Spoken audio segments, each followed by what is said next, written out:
He's been in your life for months, maybe even longer. He tells you he loves you, he acts like you're the most important person in his world, but every time the conversation turns to where is this going, he gets quiet. He pulls back. He says he's just not ready. And you've been patient. You've given him time, you've given him space. You've loved him as well as you know how to love someone. So why won't he commit? Here's what most women are never told. It's almost never about how long you've been together. It's not about being more patient. It's not about being more loving or more available. The answer goes much deeper, and once you understand it, everything shifts. Researchers studying what separates the women men marry from the women men leave have identified something they call the private island factor, and it has almost nothing to do with looks, career, or how much a man enjoys spending time with you. Here's the core finding. A man's commitment instinct is triggered not by how much he loves you, but by whether you feel you are irreplaceable, whether the emotional world the two of you have built together is something he genuinely cannot find anywhere else. Think about it this way. A man can enjoy being with many people. He can have fun, feel attraction, even feel love. But the decision to commit, to choose one person above all others, is driven by one question that lives deep in his psychology, even if he never consciously forms the words. Is what we have here truly rare?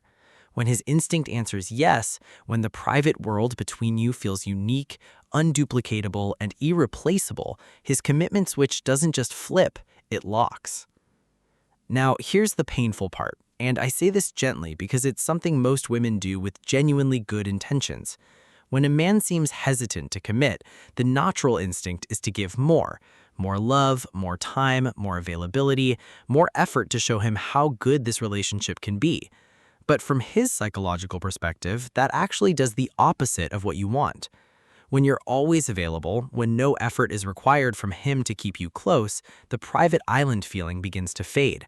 What was once rare starts to feel ordinary. And what feels ordinary doesn't trigger the commitment instinct. It triggers complacency. This is not your fault. It's the result of genuinely caring about someone and expressing that care the way it comes naturally to you. But it's important to understand why it's working against you. So what actually closes the gap between girlfriend and the one he has to commit to? Research on long-term relationship bonds points to what's called the secret currency of happy relationships, small, daily moments of emotional investment that build something no amount of time or patience alone can create. Every shared private joke, every moment you let him be your hero in a small way, every time you're genuinely hard to reach, not as a game, but because you have a full, rich life he's earned his way into. Every time he has to pursue you slightly rather than simply have you, those are emotional deposits that compound over time. A man who has made those deposits, who has pursued, protected, shown up, and been let in, doesn't just like you, he's built something, and no one walks away from something they built. The women men commit to aren't necessarily the ones who loved the hardest. They're the ones whose love felt like something worth protecting. There is a complete program built around this exact psychology, the specific signals that trigger the private island feeling, the commitment instinct, and the deep devotion that makes a man see one woman as irreplaceable. I've linked it in the description, and if this resonated with you, it's worth reading carefully. Subscribe, because every week we go deeper on what men actually need and how you can become the woman he genuinely cannot imagine his life without. And leave me a comment. How long have you been waiting for him to take that next step? I want to know what you're dealing with. I read every single one.